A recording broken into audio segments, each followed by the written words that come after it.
Selamat hari Minggu, selamat Paskah. Pada hari ini kita akan bersama-sama melakukan ibadah secara online, memperingati hari kebangkitan Tuhan kita, Yesus Kristus. Sebelum kita memulai ibadah ini, mari kita berdoa bersama-sama. Bapa di dalam sorga, puji syukur kami panjatkan kehadirat-Mu. Terima kasih Bapa, hari ini kami boleh datang ke hadirat-Mu untuk memuji, memuliakan-Mu Bapa. Urapi setiap kami Bapa, berkati kebaktian ini Bapa. Dalam nama Tuhan Yesus kami berdoa. Amin. Kita mau angkat satu pujian yang mengatakan Yesus Tuhan, Raja kita semua yang telah bangkit, Dia yang hidup, yang memberikan kesembuhan, menyucikan kita semua. Amin. Mari kita nyanyikan bersama-sama.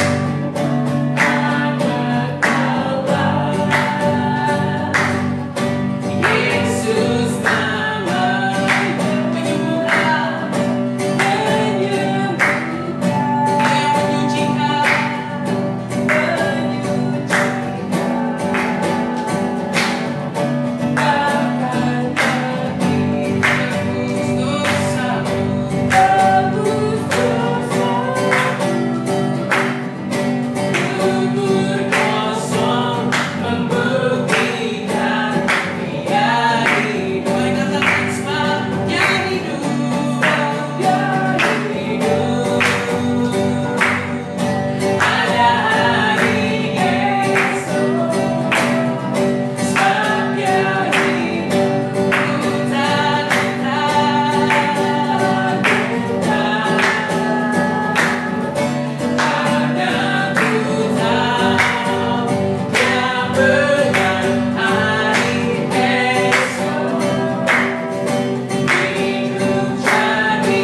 Shalom Bapak Ibu, selamat berjumpa kembali di Hari Raya Kebangkitan Kristus.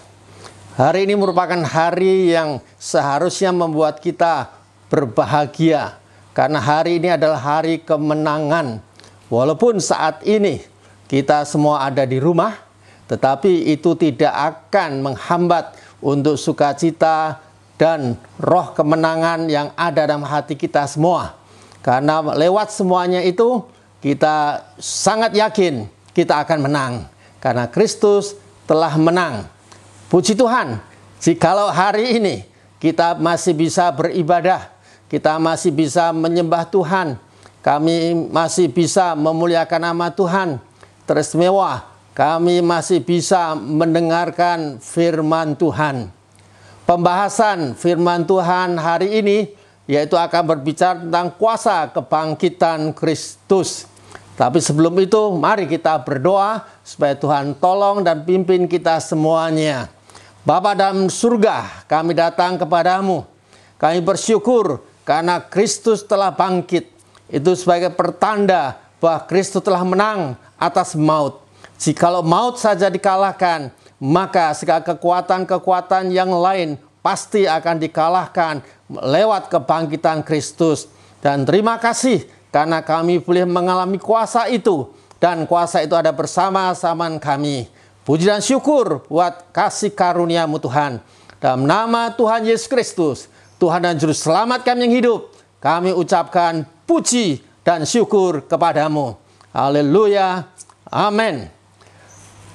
Bapak Ibu yang dikasihi Tuhan, saya mengambil satu ayat di dalam Alkitab sebagai dasar untuk renungan kita pada hari ini, yaitu ada dalam Injil Matius 28 ayat 5 dan 6 dikatakan, malaikat itu berkata kepada perempuan-perempuan itu, janganlah kamu takut, sebab aku tahu kamu mencari Yesus yang disalibkan itu, dan ia tidak ada di sini.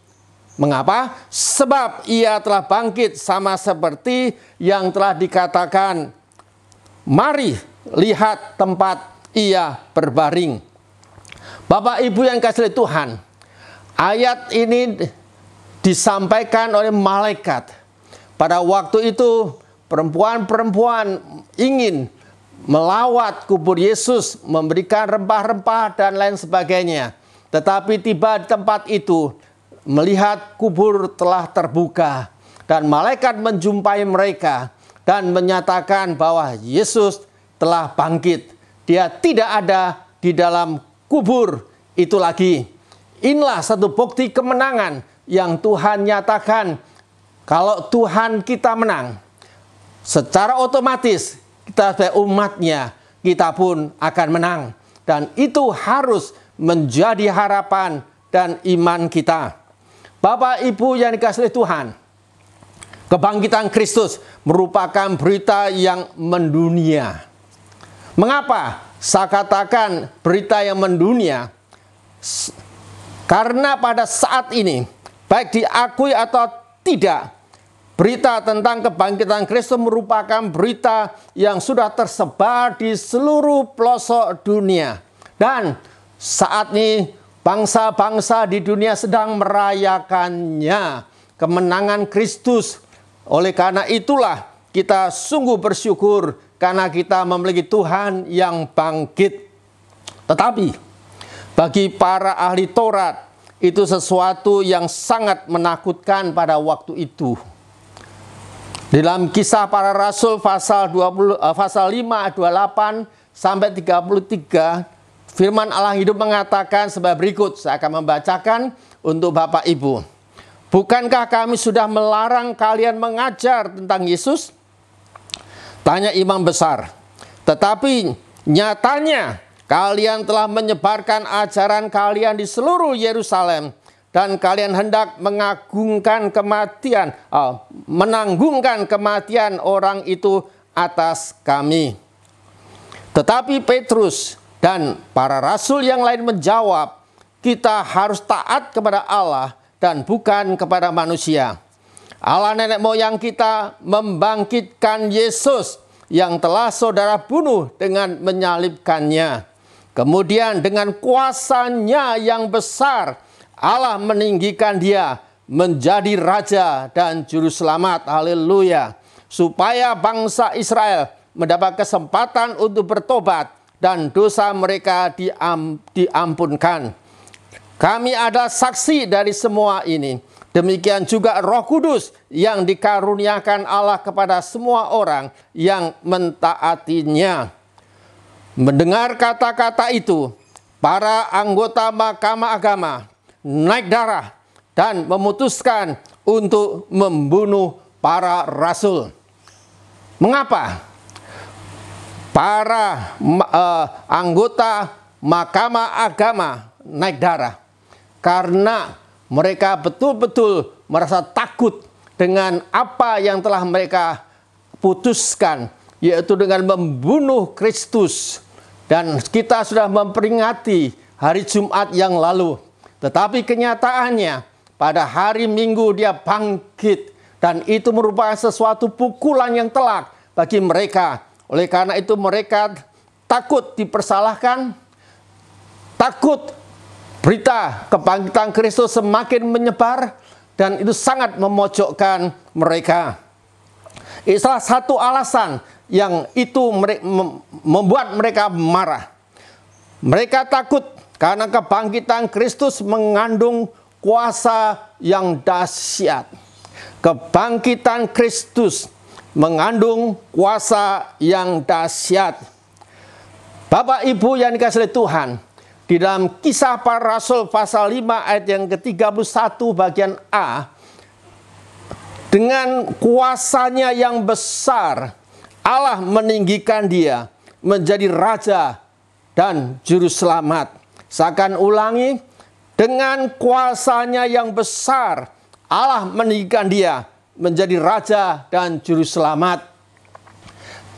Berdasarkan ayat ini, maka kita bisa menarik satu kesimpulan bahwa maut tidak bisa menguasai Tuhan Yesus.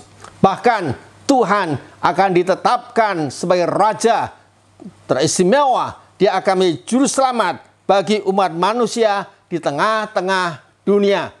Ini sesuatu kasih karunia yang tidak ada bandingnya, dan satu kasih karunia yang sangat berharga. Kita wajib bersyukur untuk semuanya itu. Dalam doa, Paulus mengatakan di dalam Efesus pasal 1 ayat 19 dan 20.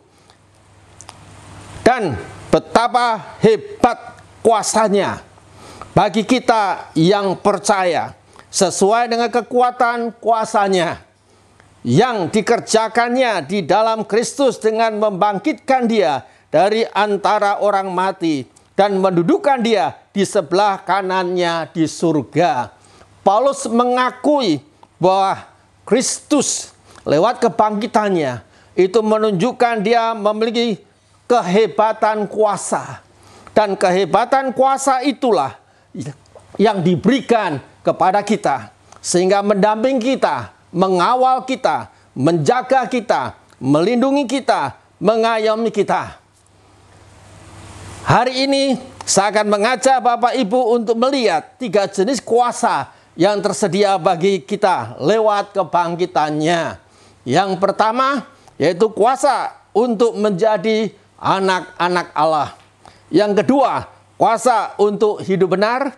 Dan yang ketiga, kuasa untuk hidup dalam pengharapan. 3 pemikiran yang akan kami seberangkan ini, saya yakin ini akan menjadi berkat untuk kita semua, sehingga hidup kita akan semakin aman, semakin tenang, damai sejahtera tidak akan pernah meninggalkan kita. Mari kita akan kupas sedikit tentang kuasa untuk menjadi anak-anak Allah. Di dalam Yohanes pasal 1 ayat yang ke-12 dikatakan sebagai berikut. Tetapi semua orang yang menerimanya, semua orang yang menerimanya diberinya kuasa supaya menjadi anak-anak Allah, yaitu mereka yang percaya dalam namanya. Berdasarkan ayat ini, maka kita bisa menyimpulkan Orang-orang yang akan menerima kuasa yang dahsyat itu hanyalah mereka yang menerima Kristus sebagai Tuhan dan Juru Selamat. Karena dikatakan, tetapi semua orang yang menerimanya. Jadi tidak sembarangan orang. Hanya orang-orang yang mau percaya dan menerima Kristus sebagai Tuhan dan Juru Selamat akan diberi kuasa untuk menjadi anak-anak Allah. Bukankah ini sesuatu yang dahsyat untuk kita semuanya? Mari sekarang kita akan melihat hasilnya sekalian. Hasilnya apa saja? Sebenarnya banyak. Tetapi kesempatan ini saya akan memberikan 3 hasil untuk kita semuanya. Yang pertama, kita akan menjadi ahli waris kerajaan Allah.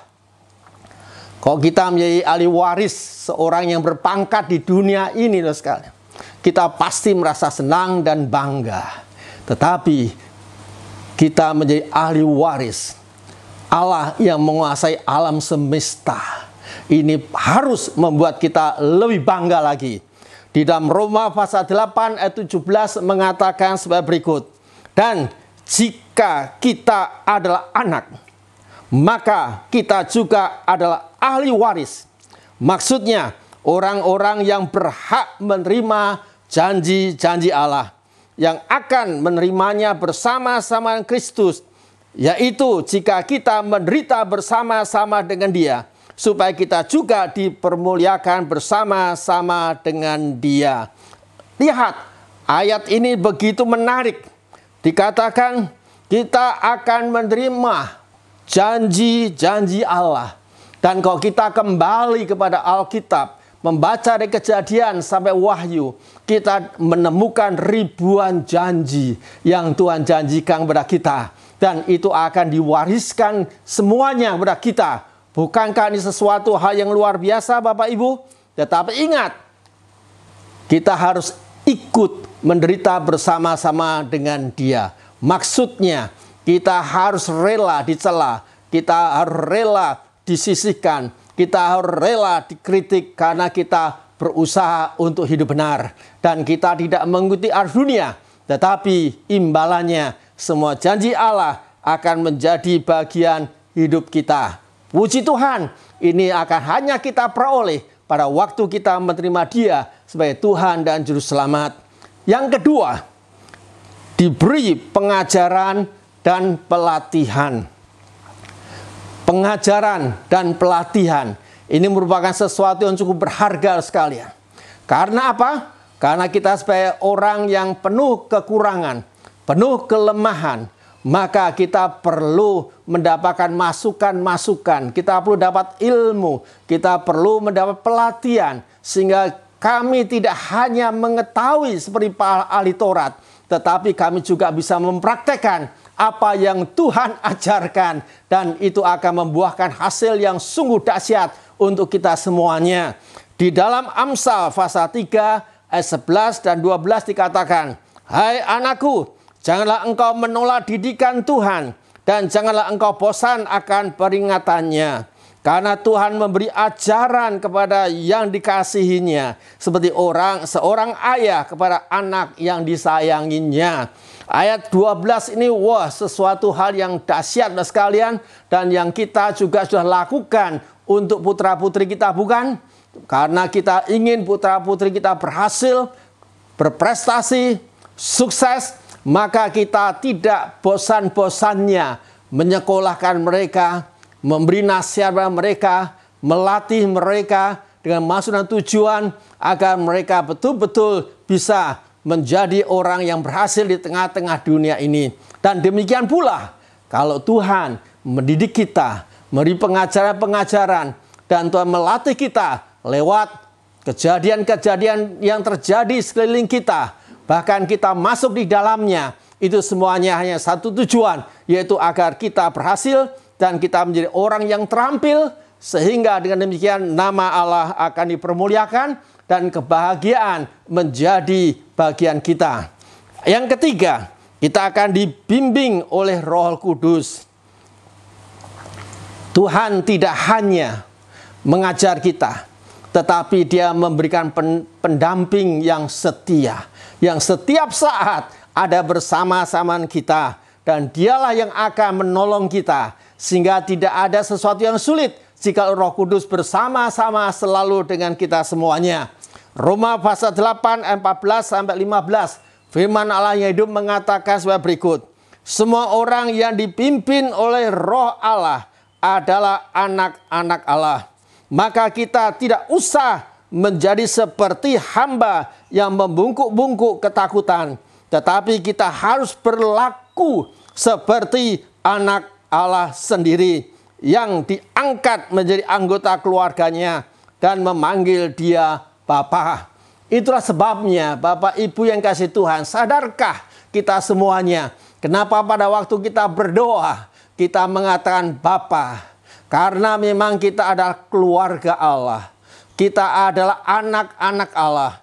Maka memiliki hubungan yang istimewa seperti hubungan Bapa dengan anak-anak selama ini kita di dunia. Dan demikian juga kita dengan Bapa. Oleh karena itu pada waktu kita berdoa, hampirilah dia dengan penuh keyakinan bahwa Bapa mengasihi kita, Bapa menyayangi kita, dan Bapa akan terus memberikan yang terbaik untuk kita semuanya. Kuasa itu diberikan kepada kita pada waktu kita menerima Kristus sebagai Tuhan dan Juru Selamat, maka kita berhak disebut sebagai anak-anak Allah.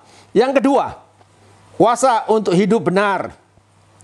Bapak Ibu yang dikasihi Tuhan, diakui atau tidak, untuk hidup benar di tengah dunia merupakan pergumulan yang banyak memeras energi kita. Penjara tidak bisa mengubah orang yang jahat langsung menjadi orang yang baik. Demikian juga dengan kegiatan-kegiatan manusia yang lainnya. Tetapi Bapak Ibu yang kasih Tuhan, Tuhan mampu untuk menolong kita menjadi orang-orang yang dapat hidup benar, yang berkenan kepada Allah, dan itu akan Tuhan nyatakan atas kehidupan kita. Mengapa? Mereka itu sulit untuk hidup benar. Mereka tahu apa yang mereka lakukan salah, tetapi toh mereka tetap melakukannya. Seakan-akan mereka tidak ada kuasa, tidak ada kemampuan, tidak ada kekuatan. Iya, memang mereka tidak ada kuasa, tidak ada kemampuan untuk hidup benar. Ada dua alasan yang akan saya berikan kepada Bapak Ibu. Yang pertama ada dalam Roma pasal 7 ayat 19. Dikatakan, sebab bukan apa yang aku kehendaki, yaitu yang baik yang aku perbuat, melainkan apa yang tidak aku kehendaki, yaitu yang jahat yang aku perbuat. Ini pengakuan Rasul Paulus pada waktu itu. Dia ingin berbuat yang baik. Dia ingin berbuat yang bermanfaat bagi masyarakat. Tetapi pada kenyataannya tidak demikian. Mengapa? Karena di dalam dirinya ada satu kekuatan yang menghambat. Ada satu kekuatan yang menghalang-halanginya. Dan kalau kita membaca ayat selanjutnya dikatakan, itu karena dosa. Dosalah yang melumpuhkan kemampuan manusia untuk berbuat baik. Kesadaran ada, tetapi untuk berbuat tidak bisa. Inilah masalah yang dihadapi oleh kebanyakan manusia pada umumnya. Di dalam Roma pasal 3:23 mengatakan, itu semua terjadi karena semua orang telah berbuat dosa dan telah kehilangan kemuliaan Allah. Inilah dua alasan yang perlu kita catat sekalian. Dosa yang ada di dalam kehidupan kita menjadi penghambat yang membuat kita lumpuh untuk melakukan hal-hal yang baik. Tetapi kekuatan untuk melakukan hal yang tidak baik itu justru terus menguatkan diri. Akibatnya maka kita semuanya sulit melakukan hal-hal yang berguna, hal-hal yang baik, hal-hal yang kami kehendaki dan kami inginkan, kami rindukan, itu tidak pernah terlaksana seperti apa yang dikatakan oleh Rasul Paulus tadi. Tetapi puji Tuhan, kebangkitan Kristus memberi kuasa untuk kita hidup benar. untuk kita bisa melakukan apa yang kita mau. Mengapa saya berani mengatakan seperti itu? Karena 2 Korintus pasal 5:17 mengatakan, jadi siapa yang ada dalam Kristus, ia ada ciptaan baru. Yang lama sudah berlalu, sesungguhnya yang baru sudah datang. Ini sesuatu rahasia yang besar. Maka orang yang ada di dalam Kristus, yang telah menerima Kristus sebagai Tuhan dan Juru Selamat, dia diperbaharui. Kemampuan-kemampuan yang selama ini lumpuh karena dosa, itu akan diaktifkan kembali. Sehingga dapat berkarya sebagaimana yang seharusnya. Oleh karena itu kita bisa melihat banyak orang yang telah diubah, yang dahulunya betul jahat, suka membunuh, tetapi sekarang menjadi orang yang berkat bagi masyarakatnya. Salah satu contoh yang nyata ada Rasul Paulus sendiri. Akhirnya dia kemana-mana dinanti-nantikan, ditunggu-tunggu. Karena apa yang dia nyatakan selalu memberikan berkat bagi banyak orang. Tidak seperti pada waktu dia belum berjumpa dengan Kristus. Bapak Ibu yang kasih Tuhan, oleh karena itulah, maka di dalam Roma pasal 7 ayat 25, Rasul Paulus bersyukur. Syukur kepada Allah oleh Yesus Kristus Tuhan kita. Paulus betul-betul merasa dimerdekakan dari ikatan dosa. Rasul Paulus bersyukur karena dia merasa sudah dibebaskan dari kelemahan-kelemahan yang selama ini selalu mengikuti kehidupannya. Kristus telah menyelamatkan Paulus dan Kristus telah memampukan Paulus hidupnya menjadi berkat bagi banyak orang. Itulah sebabnya Rasul Paulus mengatakan di dalam Filipi pasal yang keempat ayat 13, firman Allah yang hidup mengatakan, sebab saya dapat melakukan segala kehendak Allah dengan pertolongan Kristus yang memberi saya kekuatan dan kuasa. Bapak Ibu, kalau ini terjadi dengan Paulus, maka ini juga bisa terjadi dengan kita semuanya. Bisa terjadi dengan Bapak Ibu, terjadi dengan anak-anak, terjadi dengan keluarga kita, dan terjadi dengan semua penjahat pun. Kalau memang mereka mau menerima Kristus sebagai Tuhan dan Juru Selamat, maka hidupnya akan diubah, diperbaharui. Kemudian segala sesuatu potensi yang selama ini lumpuh karena dosa diaktifkan kembali. Sehingga orang-orang yang dahulu selalu membuat resah kepada masyarakat bisa diubah, selalu dinanti-nantikan kehadirannya. Karena ia hadir untuk memberkati kita semuanya. Puji dan syukur karena di dalam kebangkitan Kristus ada kuasa yang dahsyat ini. Yang ketiga, kuasa untuk hidup dalam pengharapan. Ini pokok yang sangat penting untuk kita semua. Pengharapan itu merupakan suatu istilah atau kata yang mengandung makna yang sangat dalam dan penting bagi kehidupan manusia, bagi kehidupan kita sebagai orang percaya. Mengapa saya mengatakan seperti itu? Kenapa pengharapan itu sangat penting? Karena alasan-alasan yang seperti ini, Bapak Ibu. Majalah Times Indonesia menulis, hidup tanpa pengharapan adalah mati. Harapan adalah untuk transformasi atas perjalanan hidup. Jika harapan itu terpotong, maka proses transformasi menjadi terhenti dan hidup akan menjadi tidak jelas. Wow, ini sesuatu hal yang sungguh-sungguh perlu menjadi perenungan kita masing-masing. Kemudian dilanjutkan, manusia dapat hidup 40 hari tanpa makan, tanpa air, bisa bertahan hidup 3 hari. Tanpa bernafas bisa bertahan hidup 4 menit. Tetapi manusia tanpa harapan hanya dalam 1 detik sudah mati. Lewat statement pernyataan penulis Times Indonesia ini, maka kita bisa melihat bahwa pengharapan sesuatu hal yang sangat-sangat penting, sangat urgen bagi kehidupan kita masing-masing. Oleh karena itu, jangan sampai kita kehilangan pengharapan.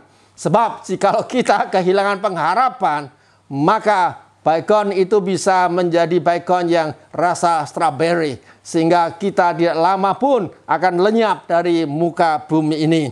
Pendeta Petrus Nawawi, MA, Penetua dan Koordinator Umum GKPB Fajar Pengharapan, Ketua Umum Majelis Pusat GKPB, menulis seperti ini. Apabila pengharapan itu mati, semangat kita mati, antusias kita mati, sukacita kita mati. Sekalipun tubuh kita masih hidup, sebetulnya kita sudah mati. Hidup tanpa pengharapan bukan lagi kehidupan, sebab pengharapan adalah tanda adanya kehidupan. Tidak ada pengharapan akan menyebabkan kita mati secara batiniah, sekalipun secara tubuh masih hidup.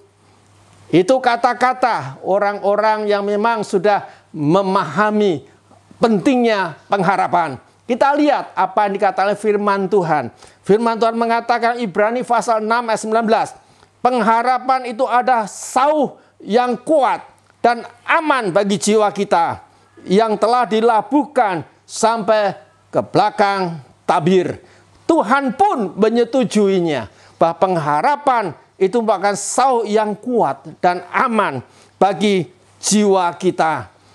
Di dalam terjemahan yang lain dikatakan, yaitu Ibrani 6 ayat 19, bahasa Indonesia sehari-hari katakan, harapan kita seperti jangkar yang tertanam sangat dalam dan merupakan pegangan yang kuat dan aman bagi hidup kita. Harapan itu menembus korden ruang maha suci di rumah Tuhan di surga. Perhatikan kalimat harapan menembus korden ruang maha suci rumah Tuhan di surga. Berarti Bapak Ibu yang kasih Tuhan, Allah betul-betul berpegang dan campur tangan dengan pengharapan ini. Karena Allah tahu bahwa pengharapan itu merupakan sesuatu yang sangat penting bagi kehidupan manusia. Oleh karena itulah dalam Kristus ada pengharapan. Yohanes 1:12 tadi dikatakan, tetapi semua orang yang menerimanya diberinya kuasa supaya menjadi anak-anak Allah, yaitu mereka yang percaya dalam namanya. Diberi kuasa menjadi anak-anak Allah. Kita semua tahu bukan? Allah ada yang memiliki alam semesta ini. Allah yang sudah menciptakan alam semesta ini. Allah yang dapat memperpendek maupun memperpanjang kehidupan manusia. Allah yang dapat menentukan berkat itu jatuh ke tangan siapa. Oleh karena itu, di dalam Allah ada pengharapan. Dan Tuhan berjanji, kalau kita betul-betul percaya sama Dia, sungguh-sungguh beribadah kepada Dia, maka Dia akan memberkati kita.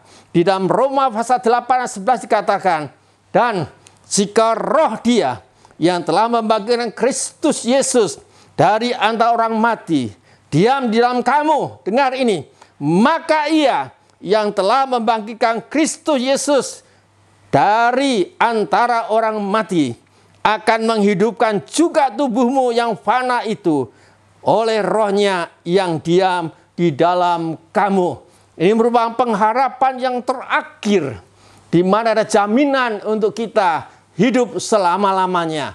Memang kita semua harus mengalami kematian, tetapi selesai itu kita akan dibangkitkan bersama-sama Kristus. Karena roh yang ada, yang telah membangkitkan Kristus, ada di dalam kehidupan kita. Dan roh yang sama yang akan membangkitkan kehidupan kita. Dan itu satu pengharapan yang pasti yang Tuhan akan nyatakan atas kehidupan kita. Oleh karena itu Bapak Ibu yang kasih Tuhan, jika saat ini Bapak Ibu tidak ada pengharapan, undang Dia supaya pengharapan itu menjadi milik bagian kehidupan kita. Saya akan mengakhiri renungan hari ini, yaitu saya menghimbau bila Bapak, Ibu, saudara-saudari mau mengundang Yesus masuk dalam kehidupanmu di hari kebangkitan Kristus ini, maka Bapak, Ibu, saudara-saudari akan memiliki kuasa untuk menjadi anak-anak Allah, kuasa untuk hidup benar, kuasa untuk hidup dalam pengharapan. Hari ini merupakan kesempatan untuk mengundang Tuhan Yesus menjadi Tuhan dan Juru Selamatmu. Dan saya akan mendoakan Bapak, Ibu, Saudara-saudari. Sekarang ini tumpangkanlah tangan kirimu di dadamu dan angkatlah tangan kanan ke atas. Saya akan berdoa untuk Bapak Ibu. Mari kita berdoa. Bapa, kami datang kembali menghampiri hadirat-Mu. Engkau melihat dari semua pendengar renungan hari ini, mereka sedang menumpangkan tangan kiri di atas dadanya dan tangan kanan terangkat ke atas sebagai satu pertanda mereka siap menerima Engkau sebagai Tuhan dan Juru Selamat. Mereka sedang mengundang Engkau masuk dalam kehidupannya. Oleh karena itu Bapa, kiranya Engkau akan mencurahkan kasih karunia-Mu kepada mereka. Yang pertama, ampunilah segala dosa, segala kejahatan, segala kelemahan mereka. Dan terimalah mereka sebagai keluarga-Mu. Dan mereka layak menyebut ya Aba, ya Bapa. Dan dengan demikian, maka mereka akan menjadi anak-anak-Mu yang baik. Mereka dapat hidup benar sebagaimana kebenaran firman-Mu. Dan mereka akan tetap memiliki pengharapan. Sehingga dengan demikian hidup mereka semakin jelas arahnya. Dan mereka akan diberkati oleh Tuhan. Ini semuanya kami minta hanya di dalam nama Tuhan kami Yesus Kristus. Semua yang percaya katakan amin. Mari kita bersatu di dalam doa. Bapa, di dalam nama Yesus, kembali Tuhan kami boleh mengucap syukur pada hari ini. Tuhan tetap memberkati dan menjaga dan melindungi kami, sehingga sebagaimana kami ada pada hari ini Bapa, semua karena kasih dan anugerah Tuhan. Ya Bapa, pada hari ini kembali boleh kami menjalankan ibadah kami walaupun secara online, walaupun ada jarak antara rumah kami ke gereja kami, tapi tetap kami percaya Roh Tuhan yang menyatukan kami, sehingga kami boleh Tuhan beribadah secara online dan Tuhan hadir di tengah-tengah ibadah kami. Ya Bapa, kami berdoa pada hari ini buat sidang jemaat-Mu dimanapun mereka berada, apapun persoalan pergumulan mereka, kami berdoa di dalam nama Yesus. Tuhan tolong, Tuhan jamah mereka.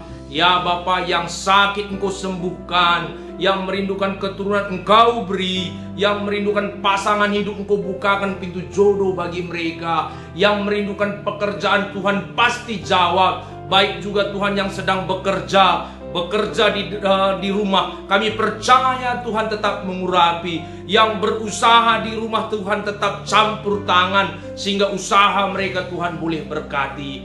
Engkau berkati semua sidang jemaat-Mu Tuhan. Apapun persoalan mereka, mungkin hubungan antara suami dan istri, antara hubungan anak dan orang tua, antara hubungan saudara, hubungan antara tetangga yang mulai retak. Kami percaya rang retak Tuhan mulai rajut kembali karena kasih Tuhan untuk menyatukan setiap kami.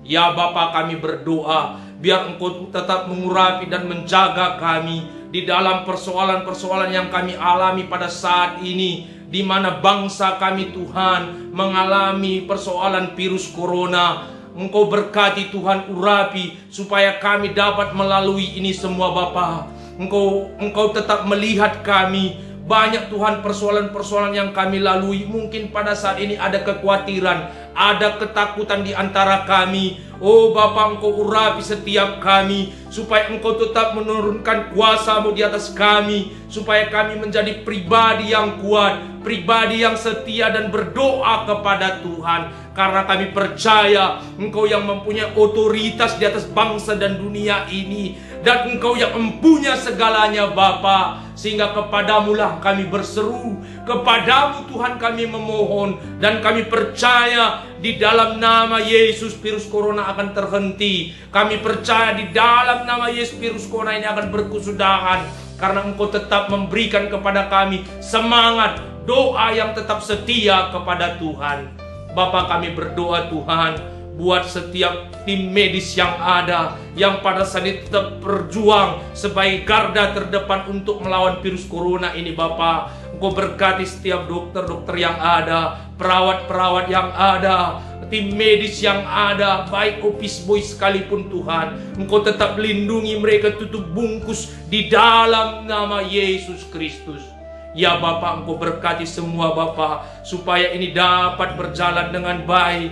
Engkau berkati juga Tuhan gereja kami, di mana Tuhan gereja sidang jemaat CWS Gedung Kenanga. Kau berkati Tuhan cabang-cabang yang ada. Kau berkati semua para pemimpin gereja kami, pendeta, staf pastoral, deacon, pemuji, semua pelayan-pelayan yang ada, mungkin tidak kami sebutkan satu persatu. Engkau jaga, lindungi semua Bapa. Urapi supaya kami tetap setia melayani Tuhan, saling bergandengan tangan Bapa untuk melayani Tuhan.